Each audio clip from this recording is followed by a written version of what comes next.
Are you concerned with Alek Manoah? Yes, sir. There she goes. Hello and welcome to episode 262 of Section 138. I will once again be your host for this episode, Bryson Poza. Our usual host, Mark, again, was unable to join us for this weekend. We are hoping he's back for the next episode at the end of the Houston series. But of course, alongside, I'm joined but with Jacob. Jacob, I'll tell you, coming into this weekend, the 13-0 Tampa Bay Rays came into town, and of course, the one guy standing in their way for making history was Jose Berrios. I joked about that with you on the last episode, and it turned out to be a reality. Of course, Jose Berrios getting the win and pretty much helping end that win streak, so that was definitely good to see that. And of course, taking 2 out of 3 from the Rays was also a very good weekend. How are you? I'll tell you what, if you can win a series against the undefeated team with the back end of your rotation, I think that this proves that you're a lot better team than the record shows. Unfortunately, they didn't get it done today, but regardless, as the Blue Jays said on, I think it was the Saturday game, they beat Tampa Bay in a series. It's time for another Toronto team to do it. Let's just hope that things are a little bit better next time throughout the rotation for a couple players. So there goes the bingo card on that part. Hey, mentioning we have to mention it at least once. You brought it up. I know. Oh, okay. Well, that's the only time we're going to mention it. But of course, Maybe. the Blue Jays, of course, are the team to get it done. Not exactly optimistic the other one will get it done, but we'll see. That could be a conversation for another time.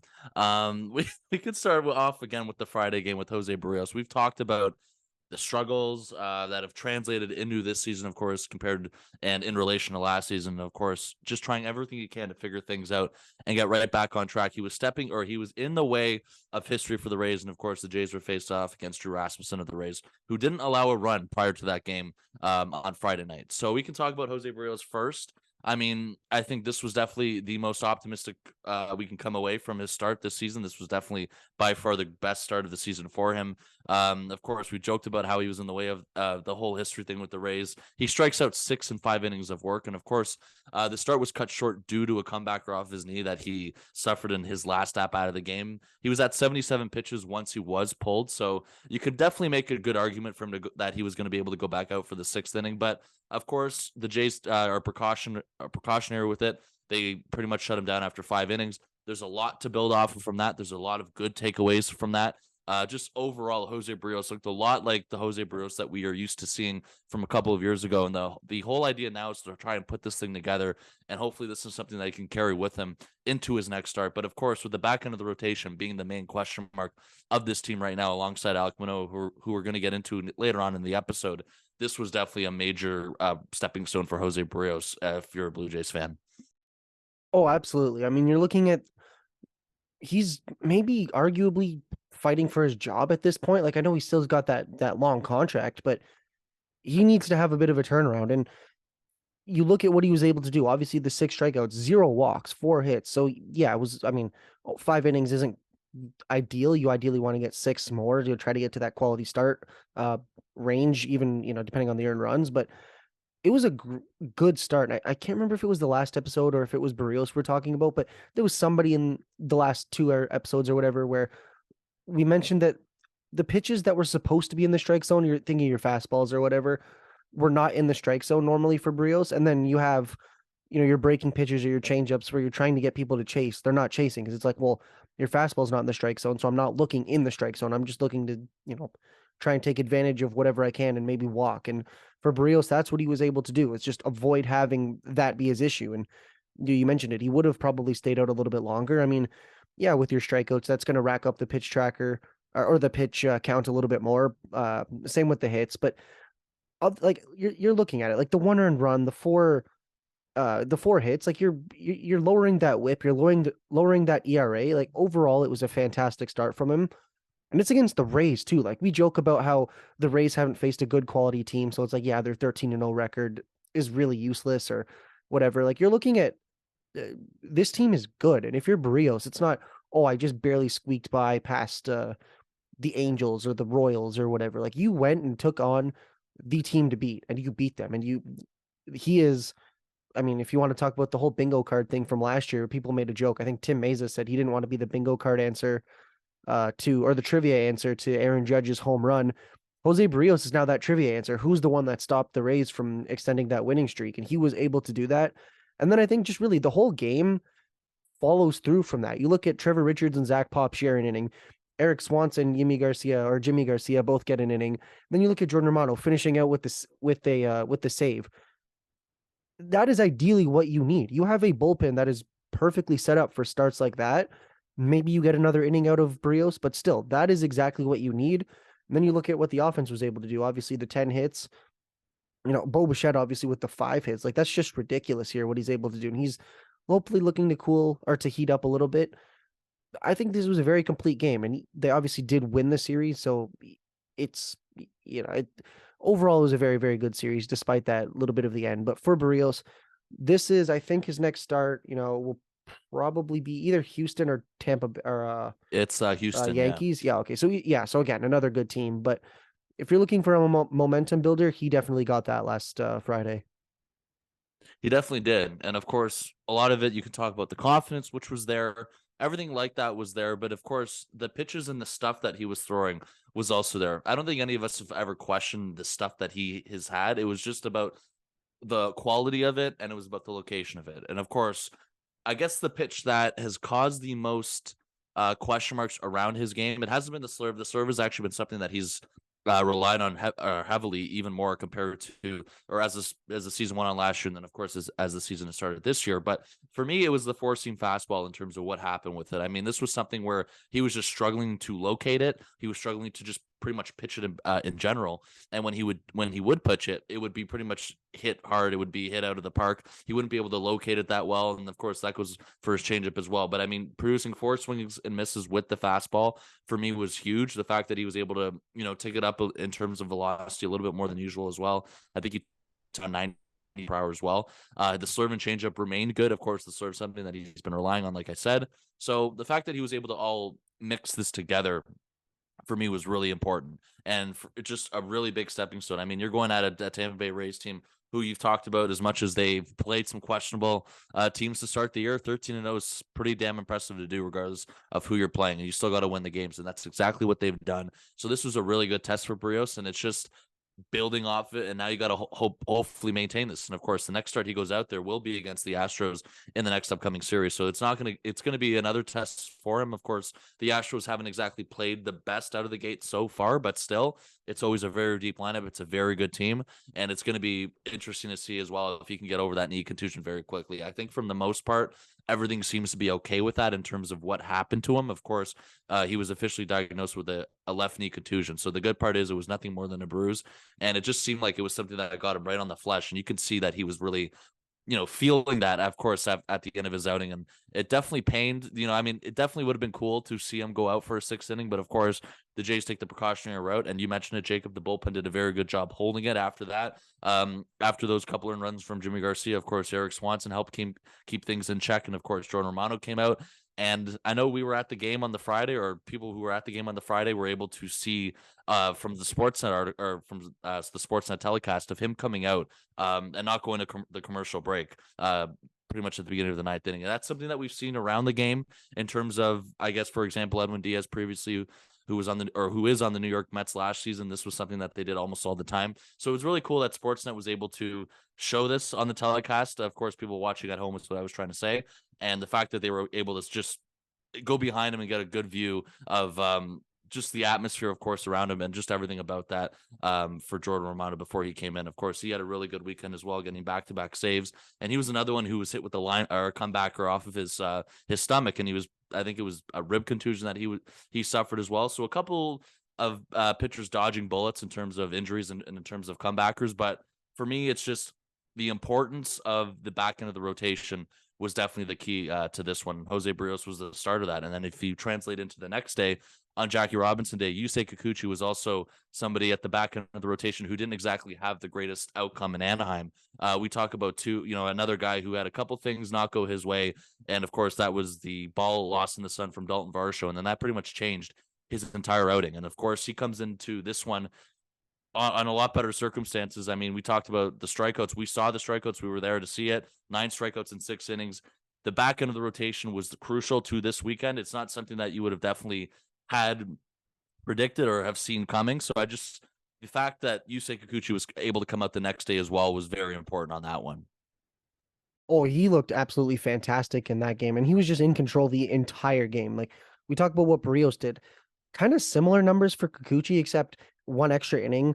Same hits, same earned runs, but 9 strikeouts, like 9 raised strikeouts, and I think who was it? Their leadoff hitter had like 3 or 4 of them. Like and I'm sitting there Yandy thinking, Diaz. yeah. I was thinking, yeah, I really need him to get me some fantasy points, and had almost a golden sombrero, so that was not ideal, but he's striking out good hitters. And again, he maybe it's a little early to say this, but I think that him fighting for his job might be over, at least for the time being. Like, I'm not saying that if he has a bad start in either Houston or New York that he's gonna be out of the rotation, but he's definitely got some leeway to work with here. And again, the key is he looked in control, and there were a few times that I think in the first inning there was a bloop single to one of the hitters. There was a walk. There were opportunities for Kikuchi to kind of let things spiral out of control, and he didn't. He got completely out of it. And again, you look at what he was able to do. You get Swanson, Simber, and Romano out there. That's what you need out of this team. You need your starters to do what they're expected to do, hand it off to the bullpen. And this bullpen's not meant to have 3 good starters or 2 good starters at this point, and then 3 question marks. They're doing their job. And then even one thing that I want to talk about a little bit, maybe we'll get into a little bit more in depth later, but defense was also helping Kikuchi out there too. I mean, you see Varsho with a diving catch in left. Springer had like 2 or 3 balls that came right to where I was sitting in like the right field area. And it was one of them that he didn't catch, but it was a bloop. But then there were a bunch of them where he was diving. Like the defense overall looks really good. And one thing, Kevin Kiermaier didn't necessarily have any like outstanding plays there, but I'm looking, so I was in the outfield for that game and kind of noticed what he was doing, and he's very jittery in a good way. Like the second that pitch is thrown, he's jumping around like Matt Chapman as if he expects the ball to come to the outfield. And when I talk about that Varsho play and the Springer play, Kevin Kiermaier, it's almost as if he's still running his sprints during the game. Like the ball will be in left field before Varsho even gets a good read on it. Kiermaier's already right behind him, and I think that just shows that he's a great defender. He can flash the leather, but he's also very smart and calculated in what he does. And I think that overall this was a very, very good team win. And Kikuchi did well. Offense not bailed him out, but offense did its job. And this is a complete team if I've ever seen one. And it's against a good team. And if you're Tampa Bay, I mean, look out what obviously you got some losses now under your belt, but if Yusei Kikuchi did a fantastic job against this very good team. And again, with talk about him and Berrios, like they're both looking to just really increase this momentum against good teams.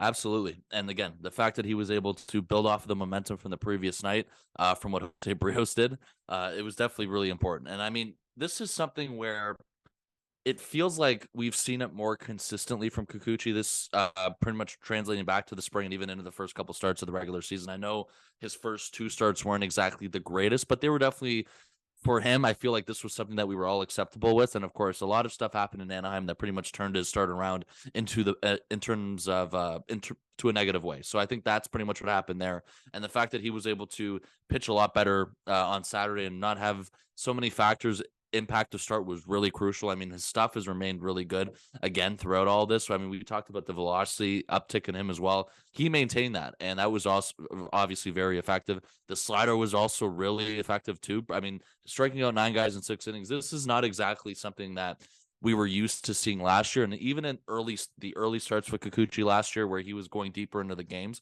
he still wasn't striking out a whole lot of guys, and he was still walking a lot of guys. He was still pitching a lot per at bat to these guys. So this is really a different type of pitcher that we're seeing. He looks focused. He looks dialed in. He continues to look just, confident on the mound as well. And I mean, this is something where he's not going to be pitching in the Houston series, but I believe he's going to be pitching in that Yankee series next weekend. So that's something that he's going to have to be able to bring with him, of course, to Yankee Stadium in a really important outing. So that's really, it's just the fact that these 2 guys went out there Friday and Saturday and looked really good was definitely really crucial on that. You talked about it in terms of the offense too, coming through for him in the 4th and the 6th inning. I mean, Whit Merrifield had a double to pretty much take the lead. It was the go-ahead double. Danny Jansen, who's had a little bit of a slow start to the season, had a big single. George Springer had a bases loaded walk, and of course Alejandro Kirk also had a single as well. And Danny Jansen George Springer, who's pretty much had a really good weekend as well. I mean, we didn't even talk about his leadoff home run in the Friday game. So he looked locked in at the plate. You talked about it. He made a really good defensive play as well. Despite having a bad read at the beginning, it was the fact that he was able to recover. I think that made that catch over the shoulder pretty much early in the game very important too, and it was pretty cool how he was able to do that. So all of that pretty much happened. I guess now that we are past the first series of the season against the Rays, now that we've seen the Rays, and of course the Rays dropped 2-3 to the Blue Jays, I'll ask you, Jacob, going back to the preseason for what you can remember in terms of how you ranked the Rays or just how you would have predicted the Rays to be this year, based off of that early start they had, and of course after this series against the Jays, have your expectations of the Rays changed throughout this weekend from what you saw, and even, of course, going back to that 13 game winning streak to start the year? Or do you think it was kind of more of a fluky start for the year? I'm not going to say it was a fluke, but I'm also not necessarily ready to judge them. I think you got to give it at least a month for any baseball team, if not two. I mean, you play 162 games for a reason. It's not like hockey or basketball or football or any of those sports where it's like, yeah, you can get an idea of what you really are after a couple weeks or a month at most. I think that we really do need to see a little bit more of the Rays, and even for the Blue Jays, like, yeah, they're on a overall, except for that like 3-game losing streak at the start of the season, they're on I think an upwards hill right now. They're doing well, but I still don't necessarily fully know what they have because they do have those question marks. You've only now seen each pitcher. I think this is the 4th time through the rotation now. So Manoah 4, but everyone else 3. I still think you need to see a little bit more out of the Rays. So I predicted them in 3rd. I think I had the Blue Jays winning the division, the Yankees 2nd. I'm not going to change my expectations yet. I still think the Rays are going to be good. And 3rd place doesn't mean they're out of the playoffs. Like, let's not forget that. That could still make them a playoff team. So I'm not necessarily going to change my expectations, but they are. If I had like a slider, I'd have it like a little bit less in the middle, like more towards the like favorable side. But I'm not necessarily ready to say like, yeah, they're going to be this or they're not going to be this, because it still is too early in my opinion. It definitely is. It's just, of course, the strength for their start of the season has definitely been from their rotation and their bullpen. They're pitching all together. I mean, I remember talking about it at the prediction episode in terms of how they didn't really address anything offensively. I mean, they pretty much kept that same lineup, pretty much for, I guess, their core of it. And the fact that they're just going out there with the same lineup, and of course the pitching got healthier, and they made a couple moves here and there, but the fact that they're able to pull this off time and time again is definitely something that's just frustrating overall. But of course, they came in 13-0, and glad that they left Toronto not undefeated anymore. So that's definitely the big part about this weekend for sure.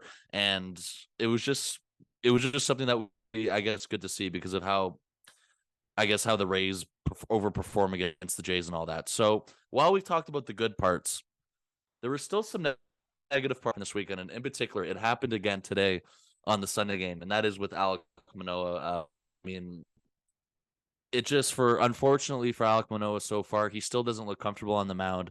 We've talked about what is holding him back or what's going on with him, if it's his mechanics or if it's his confidence. It might be both. Other factors that we don't know about. The one thing that we know about for sure is that he is struggling to locate his pitches. This was something that was pretty much translated well early on in the game. I mean, 35 pitches in the first inning. Just for me, again, it's very weird to see this happen, Alek Manoah, because we've never seen this happen to him before in terms of him struggling like he has. So he's obviously dug himself into a hole to start the year. The ace of this rotation, of course, being the opening day starter. There's no question, and there's no one denying the fact that the Blue Jays need him. It's just really bizarre what's going on with Alek Manoah. Of course, 7 earned runs, fails to reach the 5th inning again. So, Jacob, I remember asking you to kick off the last episode, are you concerned with Alek Manoah? I don't think you said yes. So let me give you the chance to answer the question again. Are you concerned with Alek Manoah? Yeah, it's getting tough. I mean, Your fantasy pitcher. I don't want to. Marcus Stroman's having a good season. Urias disappointed me today. I will get Verlander back. I don't want to talk about my pitching. My pitching is fine. But it's getting tough. I mean, I do trust him. This is now like he pitched fantastic 2021 and fantastic in 2022. I don't think that he had a fluke good season last year and a fluke debut season, but I am starting to get a little worried. I mean, you look at who his next start's going to be. I'm assuming that will be probably the Yankees. It's the Yankees, yeah. Yeah, Yankees. So it doesn't get any easier from here. And I mean, you look at after that, it's probably going to be Seattle. So good teams. He's got to locate things. And if you want to be the ace of the staff, you got to beat the good teams. Like, congrats, you can beat the Royals or he didn't pitch against the Royals, but you can beat the good team or the bad teams. But you got to pitch against the good teams. And if you're going to play deep into the season and deep past the season, you're going to need to only pitch against good teams. And I don't know. I think it's a mystery. Like, you talk about Jose Berrios last year, it was just straight up a mystery. Like, yeah, we can say his fastball wasn't there or whatever, but nobody could figure out why he was struggling the way he was given the work that he was putting in. And I don't know. I want to say that it was nerves, but eventually you get into a groove. This is now, like I said, his fourth start of the season. Eventually you get into a little bit of a groove and you realize, okay, opening day, the home opener, the pressure's on you if you want to consider it to be like that. But now it's not really like that. It's just a regular start. Yeah, you're at home. Yeah, it's the Rays, but I don't know. He's definitely digging himself into a bigger hole. And I mean, if it is confidence in mechanics, unfortunately, I hate to say this, but it might get even worse now that his ERA is, I think it's close to 8 or whatever it is now, like 7.98 or something. Like, it's definitely not looking good for him. So we'll have to see. I'm sure he'll put in work. And here's the thing: he is a good pitcher. He was a finalist for the Cy Young last season for a reason. He clearly knows what he's doing. I think he will get back to things. And, when it's all said and done, he will be one of the most reliable pitchers in the American League, if not league. But it's definitely not off to a good start. And I'm kind of lost at this point. I mean, you look at, especially after Kikuchi and Berrios having such good starts against this team, you'd think that would almost help him. Like, who cares? You've won the series. You don't have to go out there. Yeah, you're probably the ace, but you don't have to be an ace. You just have to help win the game for your team. And it's not like, oh, you lose this and you get swept by the Rays. Like, if you're looking at it from like a big picture perspective, it's just a game. It doesn't matter. You've already won the series, but we'll have to see. I think he'll definitely, hopefully, use this road trip, maybe get away from the fans. I'm sure the fans obviously are not heckling him, but get away from it, go to different cities, play against different teams, and then we'll see what he's able to do against that. But yeah, I'm getting nervous, but I wouldn't say that I'm hitting the panic button on him yet. Because, like I said, like literally 2 minutes ago or whatever, you can't judge a team based off of a couple games, couple performances. I give him at least 3 to 4 more starts where I say, like, oh, maybe this is more of a representation of what the season will be for him.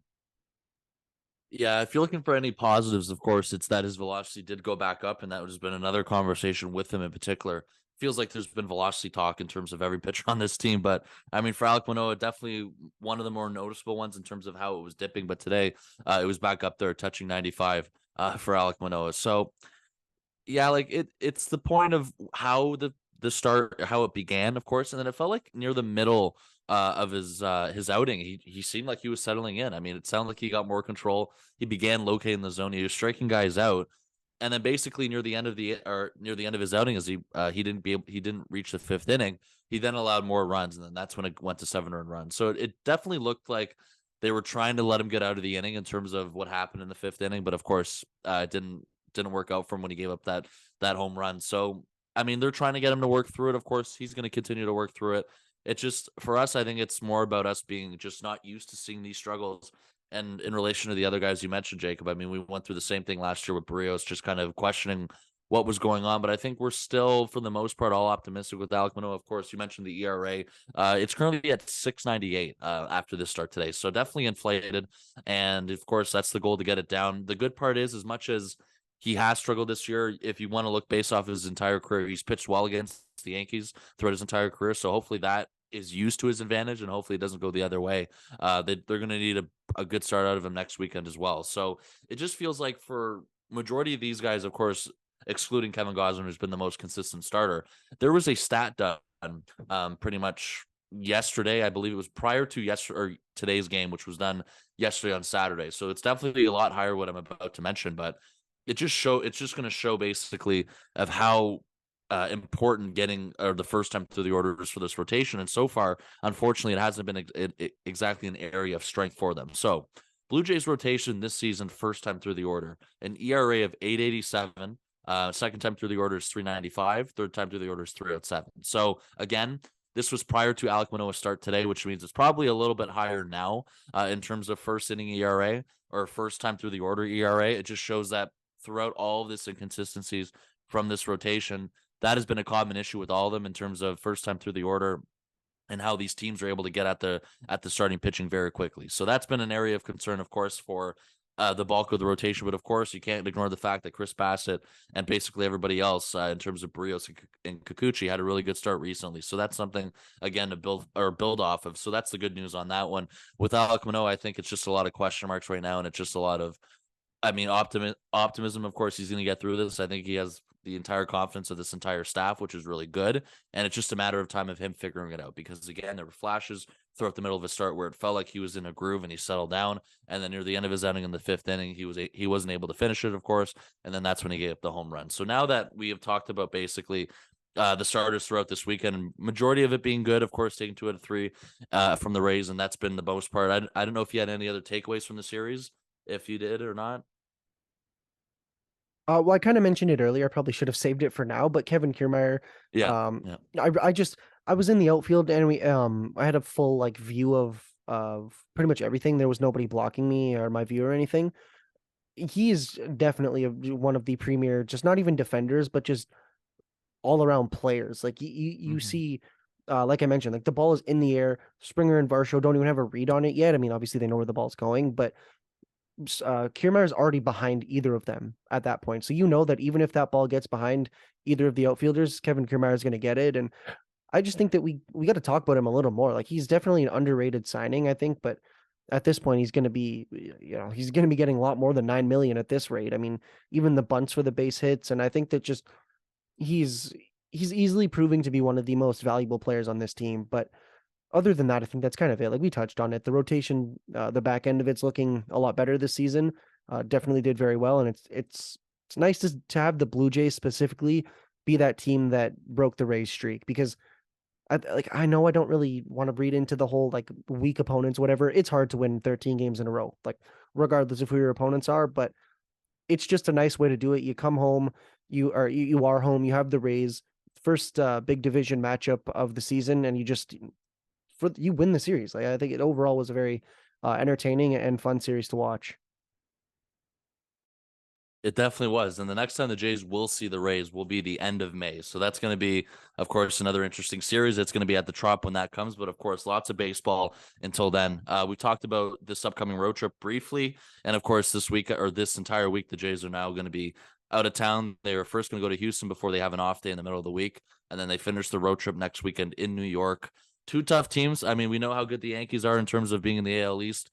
We know how good the Astros have been basically for every year from what we can remember. So after a successful, I would say, first homestand, of course, I believe you would agree with me on that one. Of course, winning both series, what is your expectations for this upcoming road trip? Once again, not exactly an easy one, and still a couple things that this team has to work on in terms of the pitching staff that we've talked about a lot throughout this episode. So it's 6 games. You got Houston and then the New York Yankees. Both are good teams. I mean, Astros currently are under 500, but I mean, they're the Astros. Somehow, we can joke about how bad they are, but they are the trash can and everything, but they're a good team. Like, let's be real here. And then the Yankees currently 10-6. So I'm not going to look at record that much, but just an understanding of like how these two teams are starting out.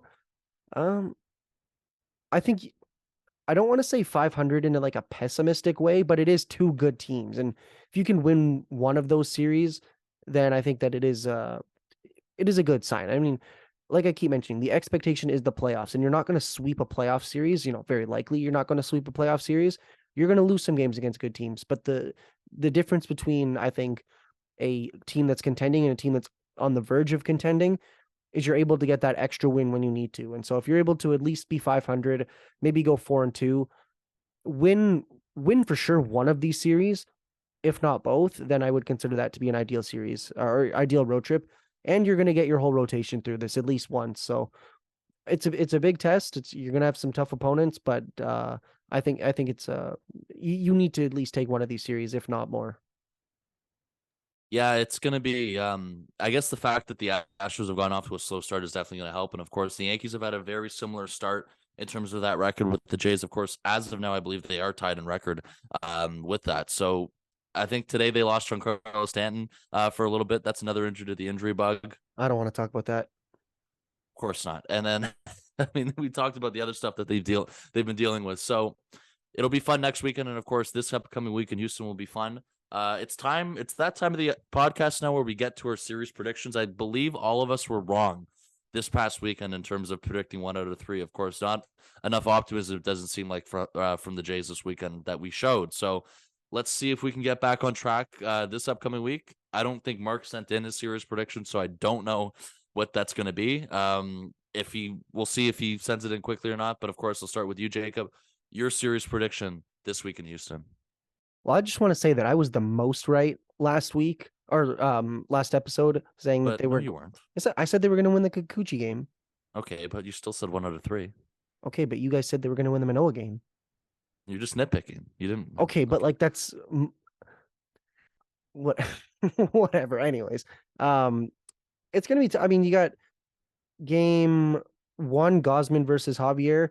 You've got Bassett, Urquidy in the second game, and then Berrios versus Garcia third game. So I think they take 2 out of 3. I think they win the Gosman and the Berrios game.